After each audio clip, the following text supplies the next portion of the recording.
తెలిసితే మోక్షము తెలియకున్న బంధము. ఒక ఆమె పాలకొండ తీసుకొని వెళ్తుంది. పాలకొండ తీసుకొని వెళ్తుంటే అందులో పైనుంచి ఒక పాముని గద్ద పట్టుకెళ్తుంది. పాము నోట్లోంచి విషం వచ్చి ఆ పాలకొండలో పడింది.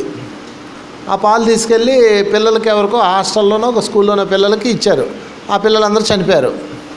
ఇప్పుడు ఈ కేసు ఎవరి మీద వేయాలి? యమధర్మరాజు దగ్గరికి చిత్రగుప్తుడు అడిగాడు, స్వామి ఈ కేసు ఎవరి మీద వేయాలి? పాము గద్దకు సంబంధం లేదు, ఎందుకంటే పక్షి జాతి, జంతు జాతి, జంతువులు కర్మ ఉండదు. పాలు తీసుకెళ్ళిన పాలమ్మి మీద వేయాలా, లేకపోతే ఆ పాలుని చెక్ చేయకుండా అందరికీ ఇచ్చిన ఆ స్కూలు ఓనర్ మీద వేయాలా, లేకపోతే వాళ్ళందరికీ అందించిన ఆయా మీద వేయాలా? ఎవడి మీద వేయాలంటే, నిజమేనయ్యా ఇది ఎవడి మీద వేస్తాం అన్నాడు ఆయన. ఎవడి మీద వేస్తాం, ఎవడి మీద వేయలేం.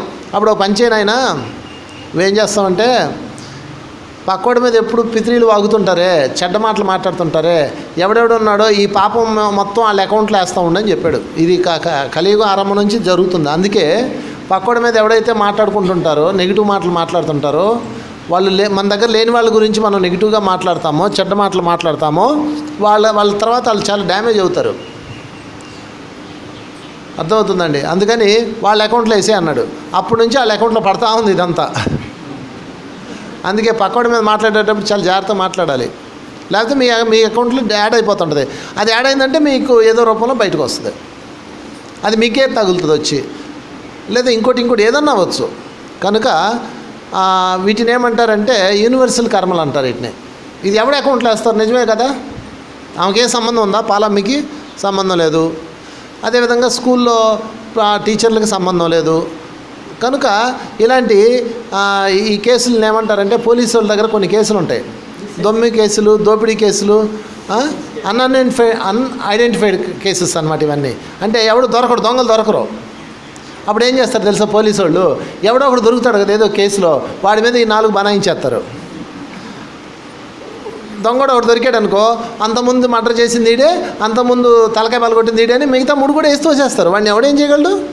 పాపం వాడు ఆ కర్మ ఈ కర్మ అని కలిపి అనిపించాలా. వాడు చేసింది ₹10, నేరమేమో ₹5 పడుతుంది. అందుకని చాలా జాగ్రత్తగా ఉండాలి, ఇతరుల మీద మాట్లాడకూడదు. చెప్పండి నాతో పాటు, వాక్కు దోషరహితంగా ఉండాలి. మీ వాక్కు నోట్లోంచి వచ్చేమాట దోషం లేకుండా ఉండాలి. చాలా జాగ్రత్తగా ఉండాలి. మొత్తం మీ జీవితాన్ని నాశనం చేసేది ఇదే. కనుక మీ మీద యమధర్మరాజు దగ్గర, చిత్రగుప్తుడి దగ్గర చాలా కేసులు ఉన్నాయి. పెండింగ్ కేసులన్నీ మీ మీద వేసేస్తాడు. జాగ్రత్త. పోలీసు వాళ్ళు ఏ విధంగా పెండింగ్ కేసులన్నీ వేసి అవి సాల్వ్ చేయకపోతే వాళ్ళకి ప్రమోషన్ ఉండదు కదా. అందుకని చిత్రగుప్తుడు కూడా ప్రమోషన్ ఉండదు. అందుకని ఏదో దీనికి ఇదే కరెక్ట్, అందరి మీద చెడ్డ విషయాలు చెప్తుందని వాళ్ళ అకౌంట్లో వేస్తారు. అవన్నీ కలిపి పాపం పండుతుంది. అవన్నీ వచ్చి నెత్తి మీద పడతాయి. దాన్నే పాపం పండింది అంటారు. ఓకే, ఇది పాపం అన్నటువంటి చేపలు కూడా వేయండి.